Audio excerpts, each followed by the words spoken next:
சதாசிவசமாரம்பாம் சங்கராச்சாரிய மத்தியமாம் அஸ்மதாச்சாரிய பர்யந்தாம் வந்தே குரு பரம்பராம். ஸ்ரீ குருப்பியோ நம. குருவே சரணம். கோபுரம் டிவி நேயர்களுக்கு பக்திபூர்வமான வணக்கங்கள்.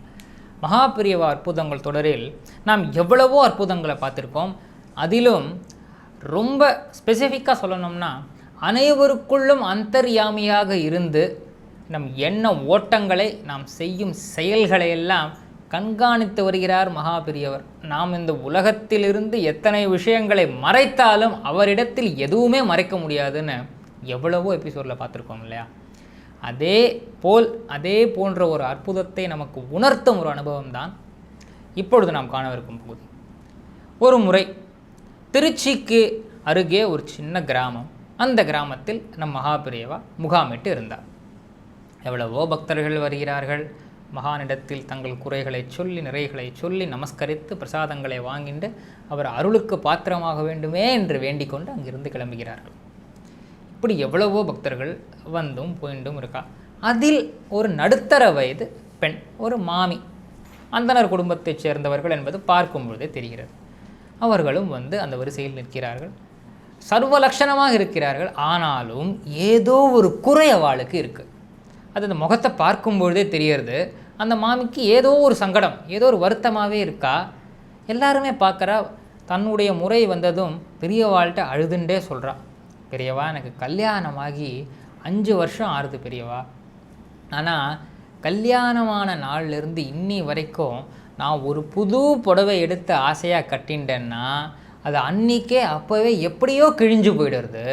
அது விசேஷ நாள் ஆகட்டும், இல்லை தீபாவளி பொங்கல் மாதிரி ஆகட்டும், நல்ல நாள் ஆகட்டும், சாதாரண நாள் ஆகட்டும், திருமண நாள் ஆகட்டும், எதாக இருந்தாலும் எங்கேயாவது வெளியே போனோம்னா கூட ஒரு நல்ல புடவையாக இருக்கேன்னு கட்டிப்பேன். உடனே அது கிழிஞ்சு போயிடும். எங்கேயாவது மாட்டிண்டு கிழியும், நெருப்பு காயம் பட்டுடும், எங்கேயாவது அது நூலாவது வெளில வந்து ஓட்டையாயிடும் பெரியவா. மனசுக்கு ரொம்ப சங்கடமாக இருக்குது. இது ஒரு பெரிய விஷயமா இல்லாட்டியுமே ஏதோ ஒரு பெரிய ஆபத்து எங்கள் குடும்பத்துக்கு வரப்போகிறதோன்னு எனக்கு ஒரு சங்கடம் இருந்துகிட்டே இருக்குது. இதுக்கு ஒரு தீர்வே இல்லை. நானும் எல்லாமோ முயற்சி பண்ணிட்டேன்.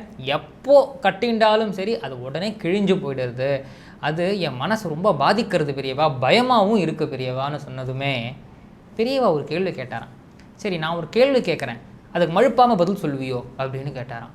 அந்த அம்மாவுக்கு ஒரு விடுவிடுத்து போயிடுது. என்னடா அது இத்தனை பேருக்கு முன்னாடி பெரியவா கேட்குறாளே, அப்படி என்ன கேட்க போகிறார்? நீ ஒரு 5 வருஷம் முன்னாடி தெரிஞ்சே ஒரு தப்பு பண்ணேன், நான் அதுவும் நவராத்திரியில் பண்ணேன், ஞாபகம் இருக்கா இல்லையா அப்படின்னு கேட்டாராம். அந்த அம்மையார் அப்படியே கண்ணீர் விட்டு, ஆமாம் பெரியவா, தப்பு பண்ணிட்டேன் பெரியவா, இவ்வளோ பெரிய தப்பு பண்ணிட்டேனா அப்படின்னு அவன் அடிச்சுட்டு அந்த பெண்ணே சொல்கிறா, நவராத்திரிக்கு நிறைய பொண்டுகள் எங்கள் ஆற்றுக்கு வந்திருந்தா, அவள் ஒவ்வொருத்தருக்கும் நான் ரவிக்க துணி வச்சு கொடுத்தேன். அதில் கடைசியில் ஒரு மாமிக்கு வச்சு கொடுக்கும் பொழுது அது உள்ளே கிழிஞ்சிருந்தது ஒரு ஓரமாக. சரி, இந்த பக்கம் தானே கிழிஞ்சிருக்குன்னு அதை அப்படியே மடித்து திருப்பி உள்பக்கமாக வச்சு அவள்கிட்ட கொடுத்துட்டேன். அந்த பாவம்தான் இன்னி வரைக்கும் துரத்துறதா பெரியவா. இது இவ்வளோ பெரிய தப்பாக எடுத்தே, நான் மன்னிச்சிடுங்க பெரியவான்னு எல்லாருக்கும் முன்னாடியும் சொல்லி அடறாளாம். நீங்கள் தான் பெரியவா என்னை காப்பாற்றணும்னு சொல்லும்போது பெரியவா சொன்னாலாம், கவலையே படாத, அன்னைக்கு நீ பண்ணது தப்பு தான். ஆனால் இத்தனை பேருக்கு மத்தியில் நீ எப்போ உன் தப்பை ஒத்துண்டுட்டையோ அப்போவே உன்னுடைய பாவம்லாம் பறிபடுத்து.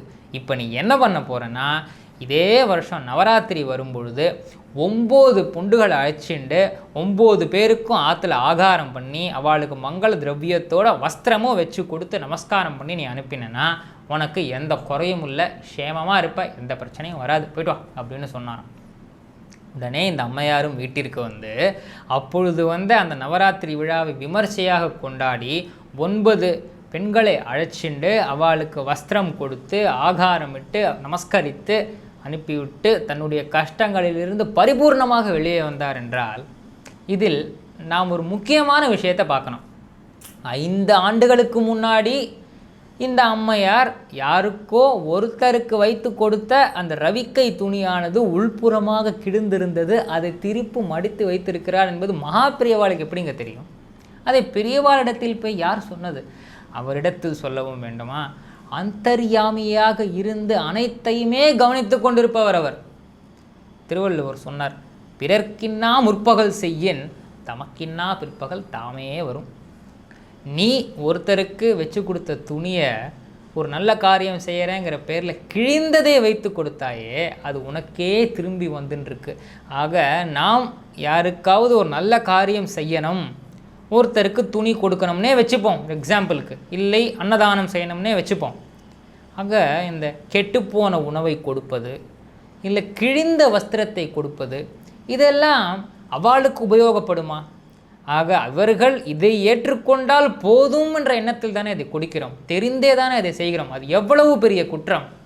ஆக நாம் ஒருத்தருக்கு செய்யும் உதவி அவர்களை பரிபூர்ணமாக அடைகிறதா என்பதை கவனிப்பது மிக மிக உத்தமமான ஒன்று.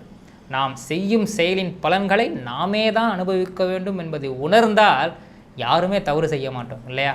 அதைத்தானே மகான் நமக்கு உணர்த்துகிறார். அபார கருணாசிந்தும் ஞானதம் சாந்த ரூபினம் ஸ்ரீ சந்திரசேகர குரும் பிரணமாமி முதான்வகம்.